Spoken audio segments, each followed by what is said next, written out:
Today, I am going to be discussing cocoa transitions from a force of deforestation globally to one of reforestation. There's been a shift in practice from growing cocoa with no shade plantations to now introducing more biodiversity to the regions where cocoa is grown.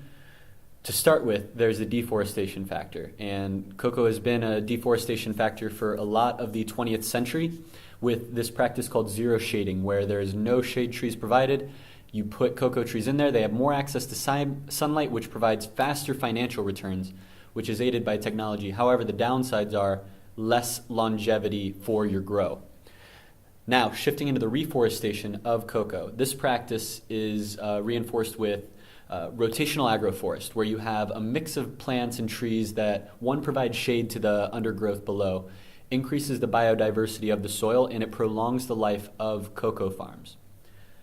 Cocoa has had these boom-bust cycles where an introduction of new land increases with a wave of migrant workforce and cheap land, but there's low incentive to replant because of the increased costs and decreased returns of replanting on that land. As a result, cocoa production shifts from country to country across the cocoa belt.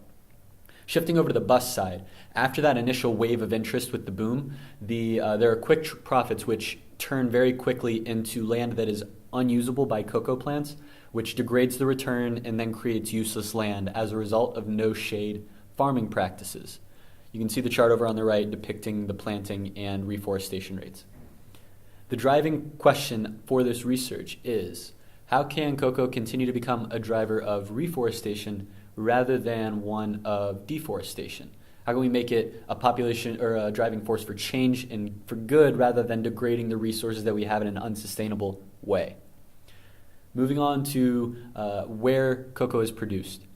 Over 70% of the world's cocoa is produced in Western and Central Africa. That includes the Côte d'Ivoire, Ghana, and the rest of Africa. There are other cocoa producing regions. Asia is starting to grow more in the 21st century, but bulk of it is in Africa. There are two different ways that most growers grow cocoa. One is the indigenous method of shade. The other method is no shade, and the biggest differences are how long it takes to get your first yield and then the amount that you get from that. So for indigenous methods, you get your first yield after 5 years, whereas no shade is faster with 3 years, and you get more. And it actually turns out that migrants opt for that less shade because you get a faster return and you get more of a haul from those returns. However, again, the downside of the no shade model is you're hurting the soil in the long term, you're making it unsustainable for yourself to grow more over time, and you're decreasing the biodiversity. That being said, here's the Cacao Cabruca system, which is introducing more diversity and more rotation for your crops to integrate cocoa more into the native lands rather than clearing it all away and just growing cocoa in a no-shade system. It helps improve the biodiversity of the natural forest. Going back to the diagrams, here's a diagram of where cocoa is produced in the world as well as consumed. We can see that the major production of cocoa actually lives inside of Africa and some other equatorial countries, whereas the consumption is mostly in more industrialized northern countries. This is the diagram depicting cocoa production and where it goes. On the left, we see the cocoa plantation rate of how fast cocoa is being produced, as well as the abandonment rate of cocoa farms as a result of no shade practices, decreasing the ability to grow. From that is the net growth of cocoa, and then that feeds into the availability of real estate as well as the value. This is for generational growing of cocoa, which depicts how cocoa plantations change over time. All of the inputs on the left then feed into low income from cocoa, which then feeds into this inadequate use of maintenance, pest, and nutrient supply, and the age of cocoa farms increases, which results in further low yields, which feeds back into the same system.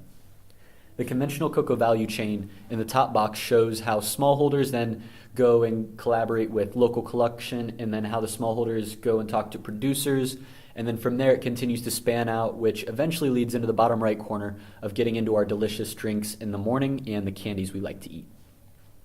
This is one of the more important diagrams showing how shade trees, one, look, and two, interact with cocoa plants. In the square on the bottom left, you can see a 0% coverage with just cocoa being used, and then more towards the right, we see that 70% shade cover, which increases biodiversity and allows for more sustainable production of cocoa. Getting into case studies, we have Gagnoa, which in the 1960s had that boom where migrants then came to the country for that opportunity. With migrants comes the desire to do the clear-cutting, no-shade method of cocoa, which is not sustainable in the long run. 1970s and 80s, though, they had great returns, as you can see in the graph. However, in 1983, bam, they had a drought which increased the mortality, and then after that, in the next replant cycle, only 50% of what they replanted survived. So that is really low return, which you can see in the graph had drastic diminishing returns in the 1980s. For another case study, we have Cameroon. One of the special parts about Cameroon is that they have larger plantations with less shaded and high migration regions. The downside of having no shade is it's more soil erosion, shorter lived trees, and although there's higher yield in the short run, it diminishes the sustainability for the long term. To our last case study, we have Bahia, which is special about them is that cocoa is grown on large estates. In the early 1900s, they were told that their growing practices were not sustainable, although they were already using the Cabruca system. As a result, low price ended up taking them over to no shade. And then now in 2003, they're reintroducing shade trees, which has shown to increase soil moisture as well as fertility. They are currently in Bahia pointing fingers at the Extension Service, which told them to remove their shade trees and told them that to not put any shade trees on new farms, which was not good practice. Thank you, and I hope you now see how cocoa has been shifting from a global force of deforestation to one of reforestation. Thank you.